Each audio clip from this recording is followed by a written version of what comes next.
Welcome to the deep dive. We take the sources you share and really try to get to the heart of complex topics quickly and thoroughly. And today we're looking at someone truly remarkable, Hazrat Khalid-bin-Waleed.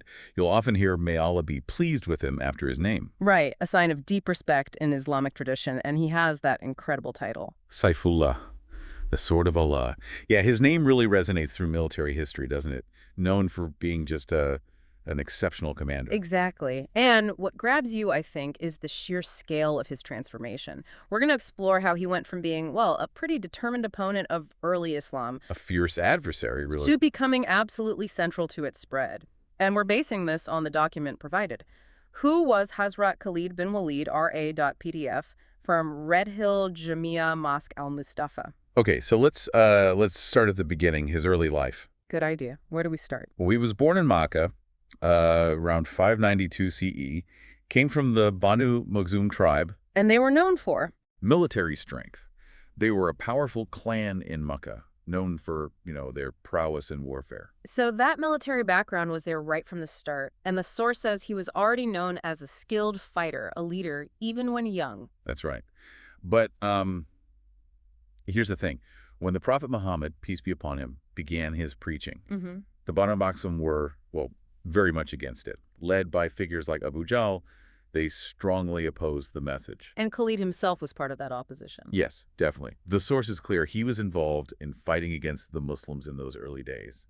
Specifically, it mentions 3 key battles before he converted. Okay, let's touch on those. The first one mentioned is Badr, right? 624 CE. Yep. Badr Khalid fought on the side of the Quraysh. It was actually a major defeat for them. Right. And many of his own relatives, including Abu Jahl, were killed there. That must have been significant. A huge blow to the Quraysh leadership and morale. Then came the Battle of Uhud, a year later, 625. And here, his role seems much more decisive, according to the source. Absolutely. This is where you really see his tactical mind at work, even against the Muslims. He was commanding the cavalry, the right flank for the Quraysh. So what happened? The Muslims were doing well initially? They were. They had the upper hand, but then a critical error. Some Muslim archers positioned on a hill for strategic advantage. Well, they thought the battle was basically won. And they left their posts to collect spoils, maybe. Exactly that. A breakdown in discipline. And Khalid, he spotted it instantly, saw the gap, the vulnerability. And he acted on it. Immediately. He led his cavalry, charged the Muslim rear. It completely turned the tide of the battle. Wow. So his military skill led directly to a Quraysh victory there. It was a crucial factor, yes. Shows his brilliance even then. The third battle, mentioned before his conversion, is Khandak, the Battle of the Trench, in 627. Khandak, where the Muslims dug that defensive trench around Medina. That's the one, a sort of siege situation. The Quraysh and their allies, including Khalid, tried to breach it, but they couldn't. The defense held. Okay, so that takes us through his early opposition, but then comes this massive shift. 629 CE, his conversion to Islam. What led to that? Well, the source talks about a change of heart. It seems he'd been observing Islam, seeing how it endured, how it grew, despite all the challenges, all the opposition. So a period of reflection, perhaps? Watching the resilience of the Muslims? It suggests that, a growing realization, maybe, about the strength and truth he saw in Islam. And when he did convert, he went to the Prophet, peace be upon him, with a specific request? He did. He asked the Prophet to pray for him, for Allah's forgiveness for everything he'd done against Islam in the past. Which must have weighed on him. You'd imagine so. Interestingly, the Prophet's initial response was, accepting Islam itself wipes the slate clean. It forgives past sins. But Khalid insisted. He did. And so the Prophet did make a specific prayer for his forgiveness. It shows Khalid's sincerity, I think. Definitely. And the source really stresses how big a deal this was for the Muslims, gaining a military genius. Oh, absolutely. It was a massive game. You take one of your most capable enemies, and suddenly he's one of your greatest assets. So let's talk about that. His role after converting. He becomes a commander for the Muslims. Right away, pretty much. The Battle of Mu'tah comes up soon after his conversion. And the source says this was tough for the Muslims initially. 3 leaders were martyred. Yes. Zayd bin Harith, Jafar bin Abi Talib, Abdullah bin Rawaha.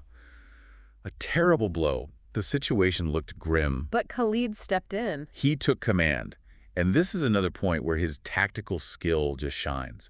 He reorganized the forces, used clever maneuvers, the source mentions strategies to make the army look bigger, to manage a fighting withdrawal. So he saved the army from a potential disaster. Essentially, yes. He managed to extract the Muslim forces safely back to Medina. And the source adds this amazing detail. He broke 8 swords in the fighting. 8 swords just shows the intensity of it. Incredible intensity. And it was after this battle, after seeing his leadership and bravery, That the Prophet gave him the title. exactly. That's when he was named Saifullah, the Sword of Allah, a title earned in the heat of battle. What a moment that must have been. Okay, moving forward chronologically, the conquest of Makkah in 630 CE. He played a key part here, too. The Prophet assigned him to lead one of the columns entering Makkah through the late area. Was there fighting? There was a minor skirmish, at Kandama. Some Quraysh fighters resisted and were killed, but largely the conquest was peaceful. And after Makkah was secured, Khalid had another task. The Prophet sent him with cavalry to Bat Nakla.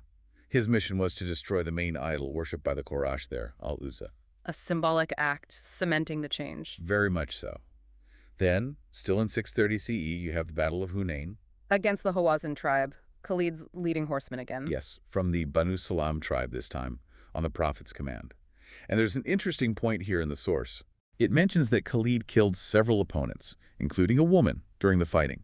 And afterwards, the Prophet specifically instructed him about the rules of engagement in Islam, emphasizing not to harm children, women, or slaves. Ah, okay, so setting clear ethical guidelines, even for a commander like Khalid. Exactly. It shows the development of Islamic principles of warfare. And finally, the Tabuk expedition, also 630 CE. Right. This was further north. The Prophet sent Khalid with about 420 horsemen against Uqaydir, the Christian ruler of Dumad al-Jandal. And the outcome?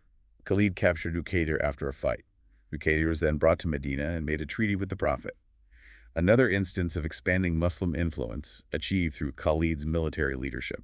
So looking back across this whole period, it's just an incredible story, isn't it? From fighting against Islam at Badr and Uhud, To leading Muslim armies, conquering Makkah, earning the title Sword of Allah. his impact on the early spread of Islam, particularly in Arabia, seems undeniable based on this source. His skill, his eventual devotion. Absolutely. His military campaigns were pivotal. Uh-huh. But it's that transformation, that complete shift in allegiance and belief that is perhaps most striking. It really is. Which kind of brings us to a final thought, something for you listening to maybe ponder. Given where he started, that strong opposition, what does Khalid-bin-Waleed's journey tell us about, well, conviction, about how people can fundamentally change? And the sheer impact one person with their specific talents can have on history. Yeah. It really makes you think about the complexities behind belief change and dedication, doesn't it? Plenty to reflect on there.